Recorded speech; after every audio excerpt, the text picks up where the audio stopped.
रामायण और महाभारत। रामायण और महाभारत के इन खास महायोद्धाओं की लंबाई आखिर कितनी थी और इन शक्तिशाली योद्धाओं में से आखिर किसकी हाइट सबसे अधिक लंबी थी।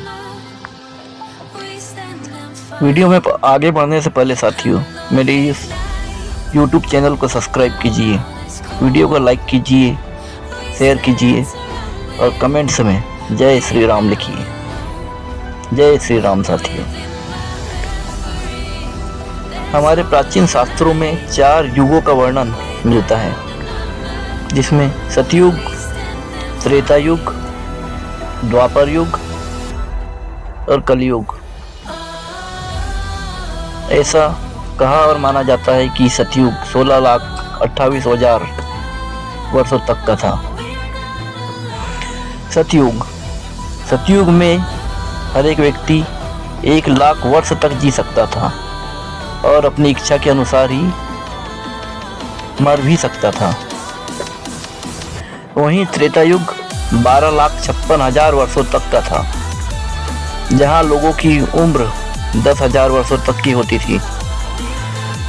यहीं द्वापर युग 8,00,000 वर्षों तक का था, जहां पर लोग 1,000 साल तक जी लेते थे।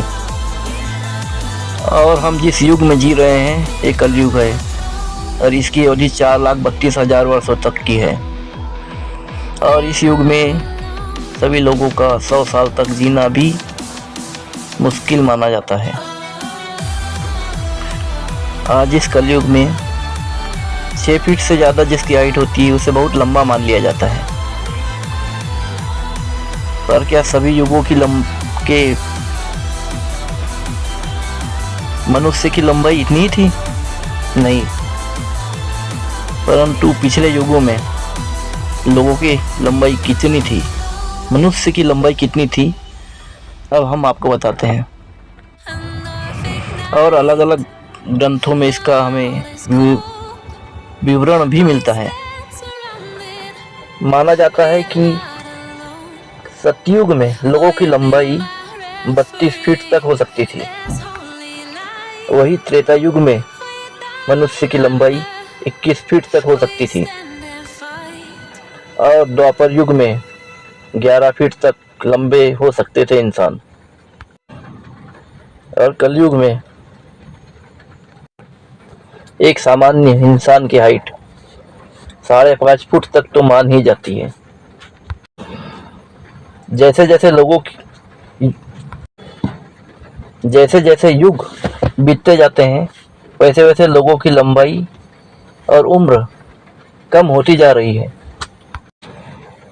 इसीलिए हम आज बात करना चाहते हैं कि रामायण और महाभारत के महायोद्धाओं की हाइट के बारे में आज हम बात करना चाहते हैं कि इनकी लंबाई आखिर कितनी थी। हमारे प्राचीन ग्रंथों के अनुसार, रामायण और महाभारत के अनुसार आज के मनुष्यों से रामायण और महाभारत के योद्धाओं की हाइट कहीं ज़्यादा अधिक थी। महाभारत के महाबली योद्धा महाबली महारथी भीष्म की लंबाई करीब 7 फीट 9 इंच के आसपास मानी जाती है। वहीं कुलगुरु कृपाचार्य की लंबाई 7 फीट थी। गुरु द्रोणाचार्य की लंबाई भी 7 फीट 1 इंच के आसपास ही थी। महान धनुर्धर अर्जुन की लंबाई 7 फीट 3 इंच माना जाता है। पांडवों के सबसे बड़े भाई युधिष्ठिर की ऊंचाई भी 7 फीट 2 इंच के लगभग थी। नकुल और सहदेव की हाइट भी करीबन 7 फीट की ही मानी जाती है। अब बताते हैं महाबली गदाधारी भीम के बारे में।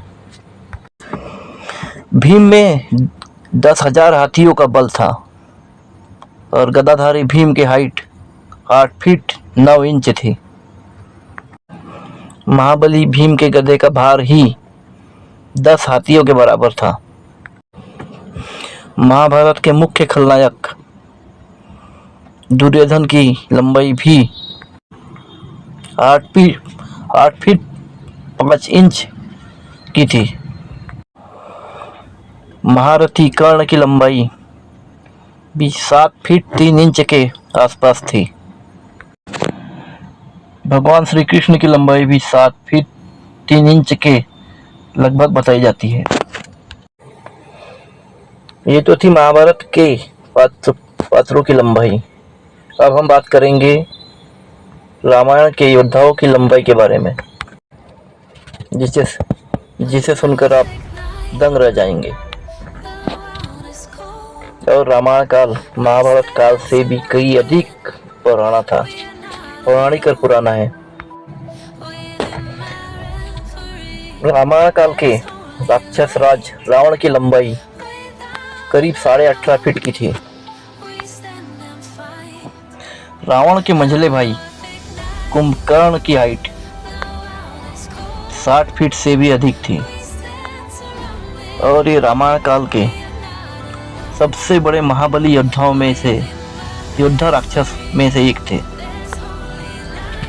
अब बात करते हैं रावण के बड़े पुत्र मेघनाद की लंबाई, जिसने देवराज इंद्र को हराया था और जिसे इंद्रजीत भी कहा जाता है।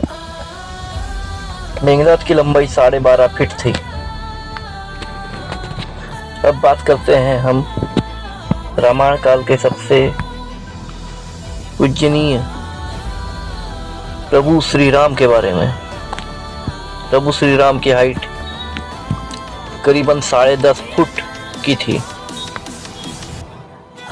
और उनके छोटे भाई लक्ष्मण जी की हाइट भी 10 फुट से अधिक ही थी।